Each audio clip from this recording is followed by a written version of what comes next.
Hello दोस्तों। आज हम बात करेंगे सियाटिका के बारे में। तो देखिए सियाटिका, तो जनरली देखिए सियाटिका में जो वर्टिब्रल डिस्क होती है उसके बल्ज मतलब के उभार के चलते सियाटिक नर्व दब जाती है। और जैसे ही देखिए सियाटिक नर्व दब जाती है तो इसके कारण जो इफ़ेक्ट होता है उसको हम सियाटिका के नाम से जानते हैं। ये देखिए हमारा वर्टिब्रल कॉलम है, इसको हम स्पाइन के नाम से भी जानते हैं। इसमें ये होती है देखिए वर्टिब्री, जैसे कि देखिए वर्टिब्री L4 है, ये L5 है, ये S1, S2, S3, ये वर्टिब्रीज हैं। वर्टिब्री हड्डी के बीच में जो होती है वो डिस्क होती है।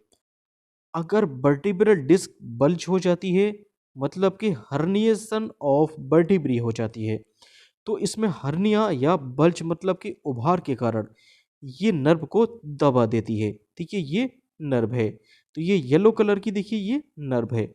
यहाँ पर देखिए S2 और S3 के बीच से ये नर्व निकल रही है, दूसरी नर्व S1 S2 के बीच से, और यहाँ पर देखिए L5 और S1, इन दोनों के बीच वाली जो नर्व है ये कंप्रेस हो गई है। तो L5 S1 के बीच में हर्निएटेड डिस्क का केस देखने को मिल रहा है। तो ये डिस्क हर्निएट करने के बाद इस नर्व को कंप्रेस कर देती है, दबा देती है। अब जैसे ही देखिए ये सियाटिक नर्व में कंप्रेशन हो जाता है मतलब कि ये दब जाती है, तो पेशेंट की टांग में क्या क्या सिम्टम्स देखने को मिलते हैं। तो सियाटिक नर्व के कंप्रेशन के कारण टांग में नंबनेस, नंबनेस का मतलब होता है सुन्नी आ जाना, और टिंगलिंग, टिंगलिंग मतलब कि सुइयां चुभाने जैसा एहसास होना। इसके अलावा रेडिएटिंग पेन, रेडिएटिंग पेन का क्या मतलब होता है? रेडिएटिंग पेन का मतलब होता है देखिए जो दर्द होता है वो एक जगह से शुरू होता है और दूसरी जगह में वो चला जाता है, मतलब कि दूसरी जगह को वो निकलता है। इसको हम रेडिएटिंग पेन के नाम से जानते हैं। तो दर्द देखिए बैक पेन से उठता है, ये थाई में पहुंचता है, काफ पेन और फुट पेन। तो इस टाइप से ये देखिए रेडिएट हो जाता है।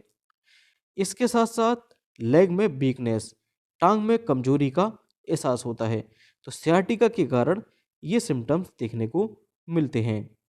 देखिए सियाटिका के हर्निएटेड डिस्क के अलावा कुछ और कारण भी हो सकते हैं, जैसे कि स्पाइनल स्टीनोसिस, स्पाइनल ट्रॉमा, या स्पाइनल अर्थराइटिस, या स्पॉन्डाइलोलिथियासिस। देखिए ये स्पाइन की एमआरआई रिपोर्ट है। तो देखिए ये है स्पाइन की वर्टिब्री, और दो वर्टिब्री के बीच में क्या है, नॉर्मल डिस्क है। देखिए ये नॉर्मल डिस्क देखने को मिल रही है। देखिए ये नॉर्मल डिस्क है, ये नॉर्मल डिस्क है, ये भी नॉर्मल डिस्क है, ये भी नॉर्मल डिस्क है। लेकिन यहाँ पर देखिए जो डिस्क है ये बल्ज हो गई है और नैरो हो गई है। तो यहाँ पर ये जो डिस्क देखने को मिल रही है ये हर्निएटेड डिस्क है। देखिए ये L2 है, ये L3, L4, ये L5। देखिए L5 से ये स्पाइन थोड़ी सी मुड़ जाती है। मुड़ने के बाद जो स्पाइनल बॉडी होती है वो S1 होती है। अब यहाँ पर जो बल्जिंग है वो किस किस के बीच में है, तो ये देखिए L5 है, और जैसे ही देखिए स्पाइन मुड़ी तो ये S1 है। तो L5 और S1 के बीच में बल्जिंग है, मतलब जो हर्निया हुआ है वो L5 और S1 के बीच में हुआ है। इसके अलावा हम बात करेंगे T1 वेटेड इमेज और T2 वेटेज इमेज के बारे में।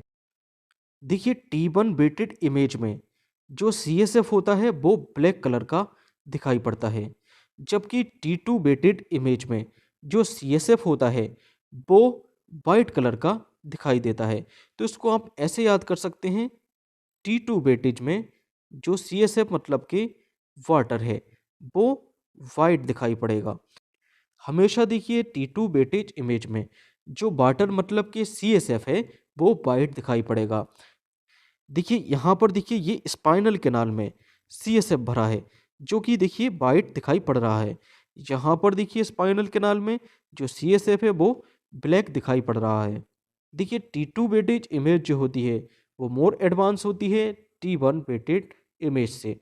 अगर किसी एबनॉर्मेलिटी का हमें T1 वेटेज इमेज में पता नहीं लगता है, तो वहाँ पर हम T2 वेटेज इमेज कराते हैं, जिससे आसानी से हमें किसी भी एबनॉर्मेलिटी का पता लग जाता है। और यहाँ पर देखिए कंक्लूजन में लिखा है L4, L5, L5 S1 mild posterior disc bulge का यहाँ पर केस है।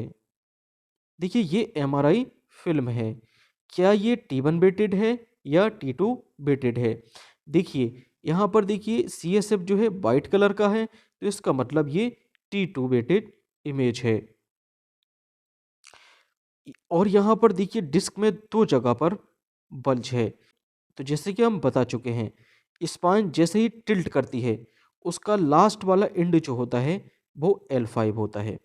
तो ये देखिए L5 है और इसके बाद S1 है। तो यहाँ पर बल जो है देखिए L5 और S1 के बीच में है। तो ये है देखिए L4 और बल जो है L4 और L5 के बीच में है। तो यहाँ पर बल्ज L4 L5 के बीच में और L5 और S1 के बीच में बल्ज या डिस्क हर्निया का केस देखने को मिल रहा है। देखिए सियाटिका के कॉम्प्लिकेटेड केस में इसका एक ही उपाय होता है, जो कि सर्जरी होता है, जो कि न्यूरोसर्जन इसको आसानी से कर सकता है। लेकिन जो बेसिक रिक्वायरमेंट होती है इसके ट्रीटमेंट की, जो कि थोड़े टाइम को पेशेंट को रिलीफ करा सकती है, उसमें क्या ट्रीटमेंट प्रोटोकॉल होना चाहिए। इसमें देखिए पेन को कम करने के लिए जीरोडोल एसपी, जीरोडोल एसपी में होता है एसिक्लोफिनेक और सेरेसियोपेप्टिडेज, और इसी के साथ साथ होता है पैरासीटामोल। पैरासीटामोल जो कि फीवर को कम करती है, फीवर के साथ साथ ये हल्की फुल्की दर्द को भी कम करती है। तो माइल्ड टू मॉडरेट दर्द को पैरासीटामोल कम करती है।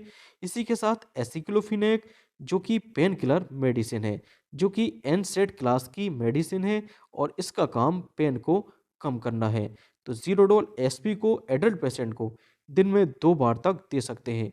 इसके अलावा मसल रिलैक्टेंट के लिए, मसल रिलैक्टेंट मतलब कि मसल स्पास, मांसपेशी में जो सिकुड़न हो गई है जिसके कारण नर्व कंप्रेशन हुआ है, उसको कम करने के लिए यहाँ पर बैक्लोफेन का यूज़ किया जा सकता है। तो बैक्लोफेन की 5 मिलीग्राम डोज पेशेंट को दिन में 2 बार तक दे सकते हैं। इसके अलावा प्रेडनिसोलोन जो कि एक स्टेरॉयडल मेडिसिन होती है, ये स्टेरॉयडल मेडिसिन सूजन मतलब के स्वेलिंग को कम करती है। तो प्रेडनिसोलोन की 5 से लेकर 10 मिलीग्राम डोज दिन में 1 बार पेशेंट को दे सकते हैं। इसके अलावा नर्व पेन के लिए, जिसको हम न्यूरोपैथिक पेन के नाम से जानते हैं, तो न्यूरोपैथिक पेन के लिए एमीट्रिप्टिलिन जो कि टीसीए क्लास की मेडिसिन है। टीसीए मतलब होता है ट्राइसाइक्लिक एंटी डिप्रेसेंट क्लास की मेडिसिन, जो कि न्यूरोपैथिक पेन मतलब कि नर्व पेन में यूज़ की जा सकती है। तो एमीट्रिप्टिलिन की देखिए 25 से लेकर 50 मिलीग्राम डोज दिन में 1 बार प्रिस्क्राइब की जा सकती है। इसके अलावा कैप्सूल प्रेगाबेलिन, प्रेगाबेलिन का भी देखिए यही काम होता है कि ये नर्व पेन में यूज़ की जाती है। तो देखिए एमिट्रिप्टिलिन या प्रेगाबेलिन में से कोई एक मेडिसिन पेशेंट को प्रेस्क्राइब कर सकते हैं, या देखिए नीड के अकॉर्डिंग दोनों मेडिसिन भी प्रेस्क्राइब कर सकते हैं। तो देखिए प्रेगाबेलिन की 75 मिलीग्राम डोज दिन में 2 बार, या इसको हम टीडीएस भी दे सकते हैं।